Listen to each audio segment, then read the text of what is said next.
few people that do that, and they're generally Ron Paul Forum people, Ron Paul supporters, gold bugs, and Austrian economists, so-called. Anyway, so because we're obligated to maintain what I call a vital circulation, that means we're borrowing principal back into circulation to maintain a vital circulation. So in regard to the principal that we borrow, this means that as we pay off principal, we have to assume a new debt equal to the old, making it mathematically impossible to pay down the sum of debt. The critical thing, further critical thing about this, however, is that when we pay interest against this obligation, this counted none against the former sum of debt, thus reducing it none. And as we borrow that back into circulation to maintain the vital circulation, that increases the sum of debt. So the sum of debt increases so much as periodic interest on an ever greater sum of debt, thus increasing at an ever escalating rate of ever greater increments of periodic interest on an ever greater sum, so that the sum of debt it increases at this ever steeper curve in proportion to capacity to pay, until ultimately the sum of debt is so great that we can no longer even afford to service it. We cannot do anything else, and we cannot even afford to service our debt. And this is what I call the maximum possible lifespan of any so-called economy based on interest-bearing debt. Well, some of you are probably asking, well, who's going to loan us money if it isn't subject to interest? And we're going to answer that in a moment. But the critical things here are that this system is inherently terminal. So if you have to justify interest, and you would have to justify interest that we pursue this course, which is terminal, then you're saying that that some benefit or some justice of paying interest for what actually amounts to our own promissory obligations justifies suffering terminal failure.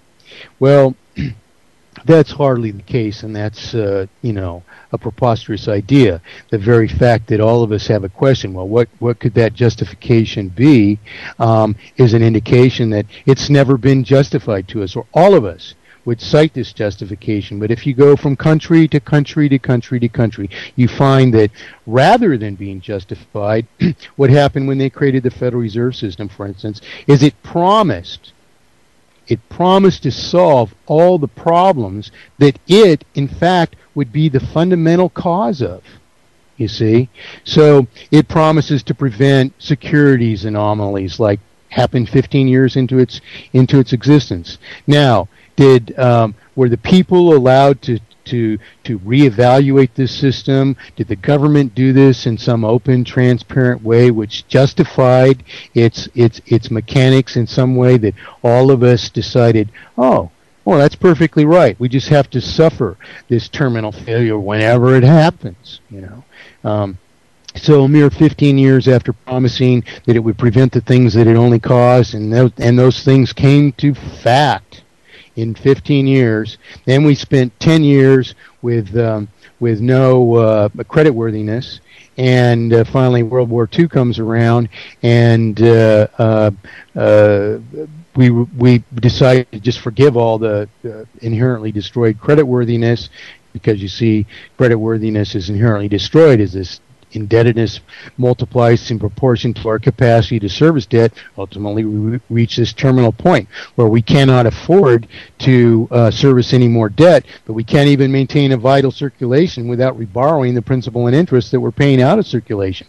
So what happens when creditworthiness is destroyed? The inherent pattern of failure is that as we pay interest and principal out of circulation, can't afford to borrow it back into circulation to maintain the vital circulation. The circulation disappears, and we have basically a very immediate failure. And so with regard to that, we understand, okay, so why is every government in the world doing deficit spending. Well, if you look at the amount that they're spending, it just happens to be so much is needed to be introduced into circulation to maintain a circulation so that we can limp along while we're still accumulating such phenomenal debt that we're not even servicing because we're not increasing taxes while these governments are increasing their indebtedness. We're just artificially extending the lifespan for a while longer. And it gives you the artificial idea, well, it's not so bad to be in a failure because we're in the failure. We're in a point that it's mathematically impossible to recover from the condition that we're in, subject to the rules of the game. So what are the rules of the game? What is the solution for this? Well, it ought to be quite obvious to you that unless interest is justified, that how do we solve inherent irreversible multiplication of artificial indebtedness in proportion to capacity to pay? Simple. You eradicate interest. Well, everyone shouts as if they're an advocate of banking, and as if this idea is justified to them. They shout, well, who's going to loan us money if it's not subject to interest? In other words, they've already made up their mind that interest is justified, that you're actually borrowing money, and that we have to suffer this consequence then. You see, and that idea, I'm sorry if I offend anyone, but well, actually, I'm not sorry. That's utterly stupid. Because what is really going on in the world is that all money comes into circulation as a promissory obligation. In other words, Vince might build a home, and let's just, for the sake of round numbers, and people have heard me use these same numbers for so many years now that they're sort of out there. But because if I use round numbers, it makes it easier to understand the phenomena. So Vince builds a $100,000 home, which and then, considering how it's built, we can expect it to have a 100-year lifespan. And I published in 1979 a story that I called Parable of Perfect Economy, and it explains how in colonial America this basic idea, not quite perfected, had evolved, and I did it in slightly different terms, where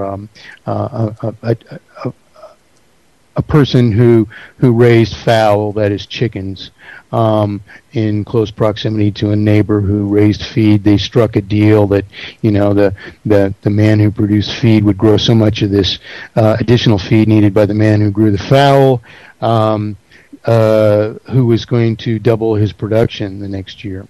And then so they issue each other promissory notes. In other words, the man who produces fowl, he promises that he will deliver so much of his additional production to this man who's producing the feed for him.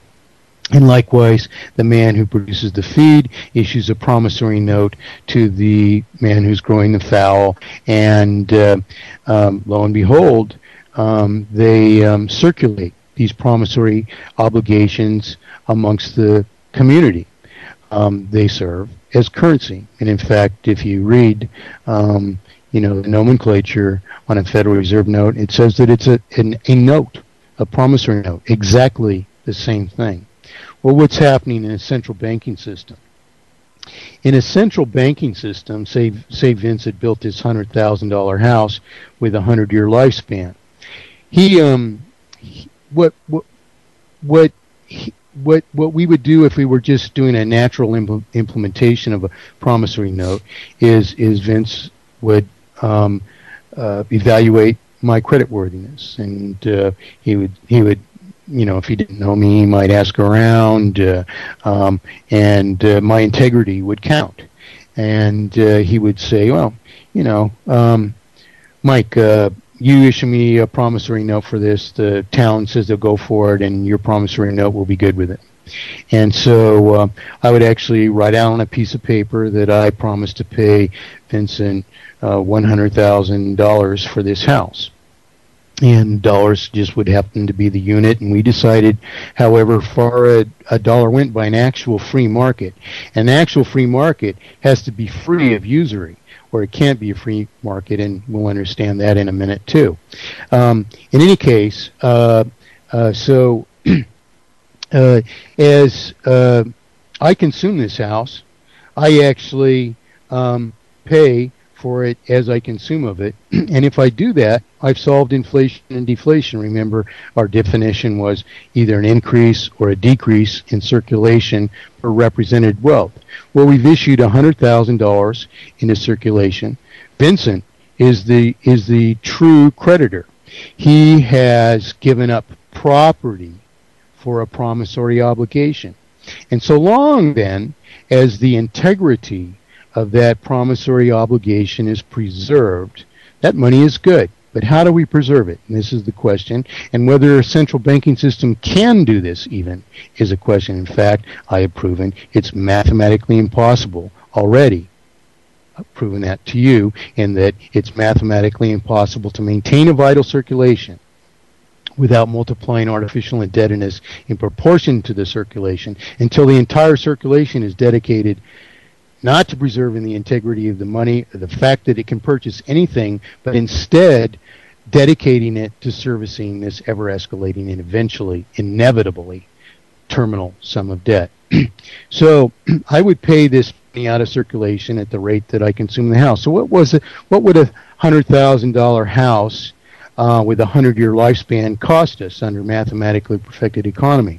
Well, at a linear rate of depreciation or consumption, it would cost us $1,000 a year, or $83.33 a month, a tiny fraction of what you pay for an apartment nowadays in the United States. In other words, everyone, even a part-time worker at a fast food operation, could own a house under mathematically perfected economy.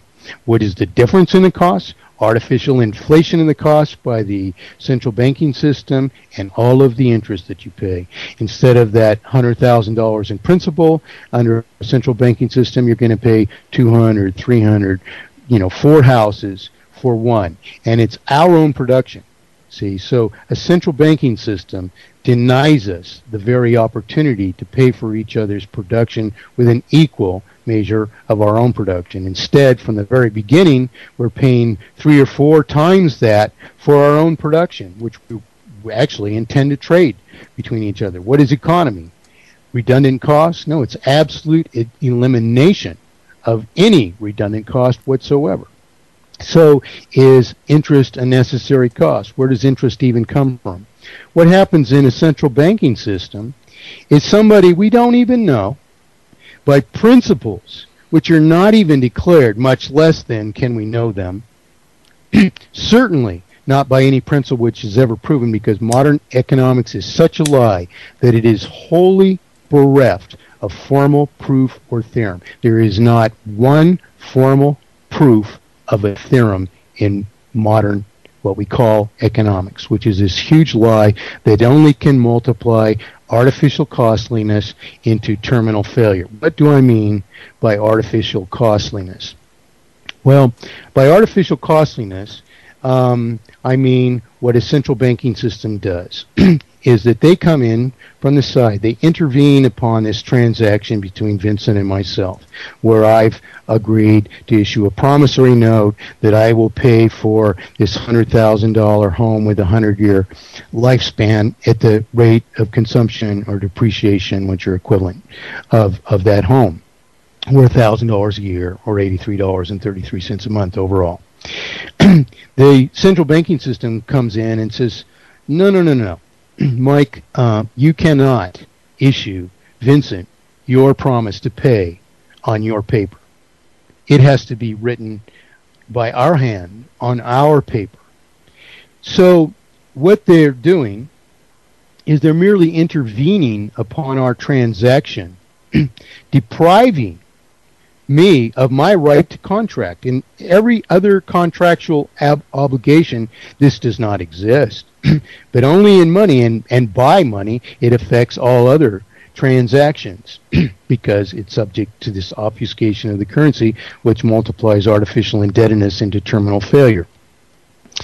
So the bank intervenes and it says Mike can issue this promissory note to Vincent on Mike's paper. And so the piece of paper that they issue, this $100,000